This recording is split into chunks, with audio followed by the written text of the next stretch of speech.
Саламатсыздар. Мен Қалманбаева Әсия Құрметовна. Сіздермен бірге 9 сынып Қазақстан тарихына арналған сабағымызды бастаймыз. Бөлімнің тақырыбы Қазақстан тоқырау жылдарында 1965-85 жылдар. Сабағымыздың тақырыбы 20 ғасырдың 60-80 жылдардағы Қазақстанның қоғамдық саяси дамуындағы қарама қайшылықтар. Оқушылар, суреттерді не біріктіріп тұрғанын айқындайық. Иә, әділеттік пен жауапкершілік, әділетті Қазақстан, адал азамат, озық ойлы ұлт үштаған идеологиясы бойынша қараша айындағы құндылығымыз бұл әділеттік пен жауапкершілік. Бүгінгі сабақтағы зерттеу сұрағымыз 20 ғасырдың екінші жартысында ұлттық мүдделерді қорғау қалай жүзеге асырылды? Мақсатымыз әміршіл, әкімшіл саясатқа қарсы халық наразылықтарының себептерін анықтау. Қазақстанда 60-80 жылдардағы қоғамдық саяси өміріндегі қарама қайшылықтарды салыстырып талдау. Қоғамдық саяси қайраткерлердің ұлттық мүддені қорғаудағы еңбегіне баға беру. Жаңа терминдермен танысайық.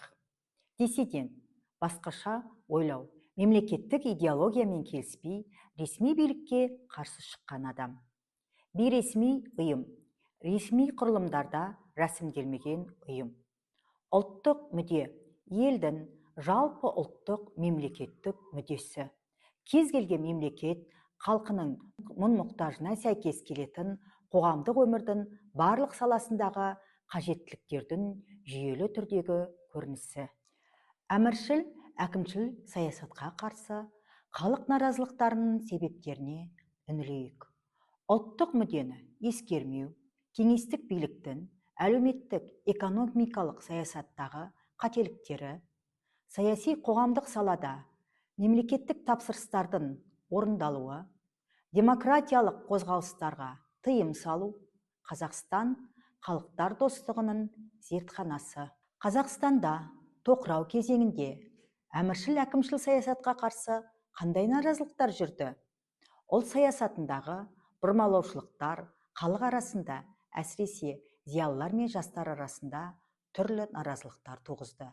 Неміс автономиялық облысын құруға қарсы наразылық, жас қазақ студенттерінің бейресми ұйымдарын құру наразылықтары, ұлттық ерекшелік пен мәдениетке қауіп төнді. Диссиденттер пайда болды. Олжас Сүлейменовтің Азия кітабының шығуына қарсылық.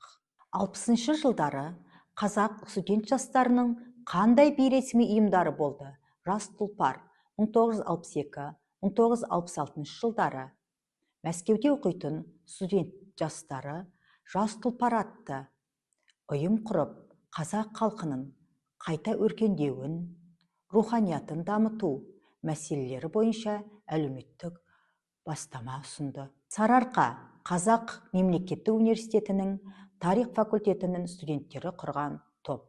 Бағдарламалық мақсаты Қазақстанның мәртебесін көтеру, ұлттық тіл мен мәдениетті қайта дамытуды көтерді. Жасұлан Павлодарда құрылған ұйым. Есеп Қарағандыда Астыртын құрылған партия. Бұл екеуінің мақсаты қазақ мәдениеті мен тілін қорғау, республиканың аумақтық біртұтастығын талап ету. Тайшыбар Семей жастар ұйымы. 20 ғасырдың 70 жылдары 20-ға жуық бейресми ұйымдар болды. Тоқырау кезеңінде әміршіл әкімшіл саясатқа қарсы ұлттық мүддені қорғаушылар кімдер еді? Жұмабай Шаяхметұлы Шаяхметов, Дінмұхамед Ахметұлы Қонаев, Жұмабек Ахметұлы Ташенов. Осы саяси қайраткерлер туралы сіздерге мәліметтер ұсынылады. Қоғам қайраткері Жұмабай Шаяхметов еңбектерімен оқушылар жасаған ұлттық мүддені қорғаған қайраткер атты құрастырмалы кітап арқылы танысамыз. Жұмабай Шаяхметов Ресей Федерациясы Омбы облысы Шарбақты елді мекенінде туған. Қазақстан тарихында өз орны бар республика экономикасы мен дамуына елеулі үлес қосқан мемлекет қайраткері. Ол өзінің іскерлігімен, адалдығымен халық алдында орасан беделге ие болған. 1946 жылы шілдеде Қазақстан Компартиясы большевиктер партиясының орталық комитетінің 15-ші пленумында бірінші хатшы етіп сайлады. Бұл қазақ халқының ішінен шыққан республика басқарған тұңғыш перзенті еді. Жұмабай Шаяхметов Қазақстанда бірнеше жоғары оқу орындарының ашылуына ықпал жасады. Тың және тыңайған жерлерді игеру кезеңінде қазақ басшысы жаңа жерлерді жыртуға жұмысшы күші жетіспейтіндігін сезді. Сондықтан да байырғы халықтың үлесі тағы да азаяды деп уайымдайды. Сондықтан Жұмабай Шаяхметов тың және тыңайған жерлерді жырту мал жайылымын жоюға ұшыратады, жергілікті қазақ халқының мүддесін бұзуға әкеп соқтырады деп мәлімдейді. Құнарлы көн қабаты тек бірнеше сантиметрді ғана құрайтынын, жер жырту кезінде сол ғана топырақты ұстап тұрғанын, даланың әлсіз екені, мал шаруашылығына баса назар аудару керектігі, өйткені қазақ жері тарихи тұрғыда соған лайықты жаралғанын түсіндіреді. Бірақ бұл Никита Сергеевич Хрущевті қанағаттандырмады. Сондықтан ол Шаяхметовті қызметінен босатуды дұрыс деп тапты.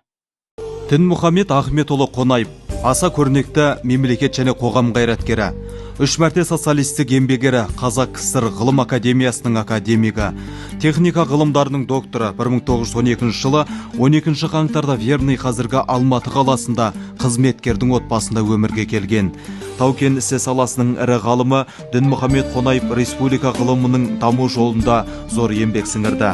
Ғылыми ұйымдық жұмыстарды жақсарту, ғылыми зерттеулердің негізгі салаларының білікті кадрлармен нығайту шаралары оның басшылығымен жүзеге асырылды. 1975 жылы Олжас Сүлейменовтің «Аз ия» атты даңқты кітабы жарық көрді. Ақынның кітабы партияның талабынан шықпайды, социалистік реализмнің шеңберіне сәйкес келмейді деп танылып, жазушыны қуғындау басталады. Бірақ Дінмұхамед Қонаев олардың алдын орап, Леонид Брежневке тікелей өзі кіріп, оған Олжастың кітабын оқып шығуды ұсынады. Осыдан кейін Леонид Брежнев оған бұл мәселені жан-жақты қарастыруға рұқсат етеді. Осылайша Олжас Сүлейменовтен диссидент жасау ісі жүзеге аспады. 1960 жылы Никита Сергеевич Хрущевтің Қазақстанның солтүстігіндегі 5 облыста Қостанай, Солтүстік Қазақстан, Ақмола, Павлодар, Көкшетау облыстары кірген тың өлкесі деп аталатын әкімшілік аумақ құру арқылы қазақ жерін бөлшектенуге ұмтылған кезде Жұмабек Ахметұлы Ташенов тың өлкесінің құру жобасына қарсы болып, 5 облысты Ресейге, мұнайлы Маңғыстауды Түркменстанға, Мақтагетін оңтүстік аудандарды Өзбекстанға берілуіне қарсы шықты. Маған керегі лауазым емес, қазақ халқының бірлігі мен жерінің тұтастығы. Ол арманыма жеттім. Елім, жерім орнында. Оқушылар, сіздерге тапсырмалар ұсынылады. Бірінші тапсырма тұлғаны таны, сәйкестендіру кестесі. Екінші тапсырма салыстыру кестесі. Үшінші тапсырма ой толғау. Тарихи тұлғалар халық жадында қалды. Ал оқушылар, біз бірінші тапсырманы сіздермен бірге орындайық, тұлғаны таны тапсырмасы. Мына тұлғалар кім екенін апарып сәйкестендіреміз. Оның еңбегіне кеңесті заманға тән ұлтшылдық, патриотизм, әдістемелік қателер сияқты айыптар тағылды. Бұл әрине Олжас Сүлейменов. Тың игерудің мал шаруашылығының жайылымдық базасына нұқсан келтіруінен қауіптеніп, орасан көп жерді жыртуға ашық қарсы болған, республиканы басқаруды қабілетсіз деп қызметінен алынған бұл Жұмабай Шаяхметов. 60 жылдардағы қозғалыстың көш басында жүрген буынның өкілі ретінде Мәскеуде тотықкен жас тұлпар ұйымының белсенді мүшесі болды. Қазақтың демографиялық қоғамында ерекше танымал ғалым бұл әрине Мақаш Тәтімов. Олжас Сүлейменовтің Азия кітабына жасалған қысымды тоқтатып, ақын тағдырына араласып, басына түскен қауіп-қатерден аман алып қалған тұлға бұл әрине Дінмұхамед Ахметұлы Қонаев. Мәскеуде қара түнектен шығып, қызылды аттап көкке жетеміз деген арманды ту еткен жастар ұйымының мүшесі болған тұлға Мұрат Әуезов.